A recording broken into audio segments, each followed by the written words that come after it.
The next segment of our series, Things You Should Know When Buying an Electric Vehicle, is now available for your viewing pleasure. Today, we will talk about the third and fourth most critical considerations that need to be made.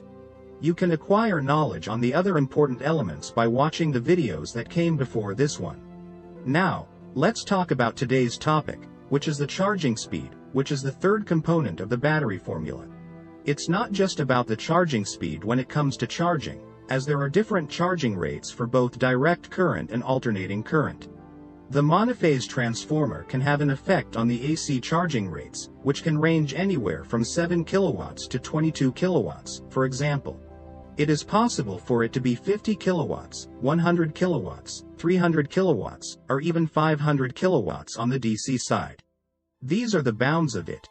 The most important aspect of this relates to a topic that we've already covered, the thermal management system and the type of battery.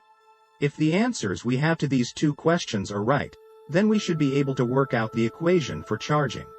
The LFP and NMC cathode batteries were the subject of our conversation. In general, we can classify different kinds of batteries into one of two categories. In general, charging speeds for LFP batteries are slower. To put it another way, the maximum charging speed in DC for LFP batteries is significantly slower compared to that of NMC batteries. Let's imagine you have two automobiles, one with an LFP charging capability of 100 kilowatts and the other with an NMC charging capacity of 100 kilowatts. Both vehicles begin charging at a rate of 100 kilowatts, and once the charge has dropped to between 70 and 80%, the rate may reduce to 20 kilowatts. When you do this, you might discover that LFP performs noticeably better than NMC does. A vehicle equipped with an LFP battery can therefore charge at 75 kilowatts, while a vehicle equipped with an NMC battery might charge at 100 kilowatts.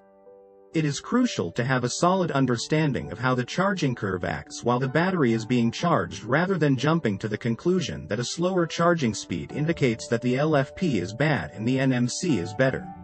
Furthermore, it is essential to take into consideration the charging curve, particularly during the winter.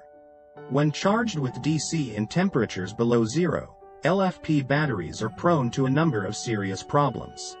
Even after preheating the battery for 20 minutes before beginning the charging procedure, we've observed instances when it still wouldn't work.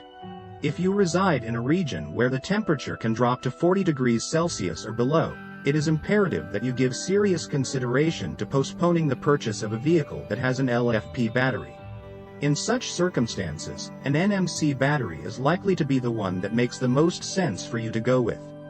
Finally, you should inquire about the preheating or preconditioning feature that your vehicle's battery offers. No matter the season, if your automobile is equipped with this technology, it will always be ready to go with a predetermined amount of charge when you turn the key in the morning, regardless of whether it is winter or summer. Your vehicle would have a difficult time coping with the winter weather if it did not have this capability. When you use preconditioning, the battery begins to warm up before you even begin your travel, which ensures that the charging process will go more quickly. Now that we've covered everything up until this point, let's talk about the battery pack and dedicated electric vehicles. When we refer to the battery pack, we are referring to both the internal composition of the battery as well as the manner in which it is attached to the vehicle. In the past, individual cells would first be constructed into modules, and then those modules would be placed inside of the pack. A new strategy, known as the cell-to-pack design, is now feasible thanks to technological advancements in battery management systems, BMS, and thermal management systems. Individual cells are directly integrated into the battery pack with this design, which eliminates the need for separate modules. This strategy results in a large increase in energy density, a reduction in overall vehicle weight, and ultimately an increase in the vehicle's driving range. Furthermore, some businesses have gone even further by directly integrating the battery pack into the chassis of the vehicle. This eliminates the need for additional structural components, as was the case with Tesla. The front and the back of the chassis of a Tesla, for instance, are both made of a single piece, while the sides are supported only by columns. The battery pack performs the function of a structural element, which results in the chassis being both more sturdy and lighter. This forward-thinking strategy results in improved fuel economy, decreased weight, and enhanced driving distance. To summarize, when shopping for an electric vehicle, it is vital to take into consideration the battery type, LFP or NMC, the charging curve, the thermal management system, and whether the vehicle is a specialized electric model or a modified version of a vehicle that originally had an internal combustion engine. You will be able to make an educated selection and select the electric car that is most suited to meet your requirements if you ask the appropriate questions regarding each of these variables.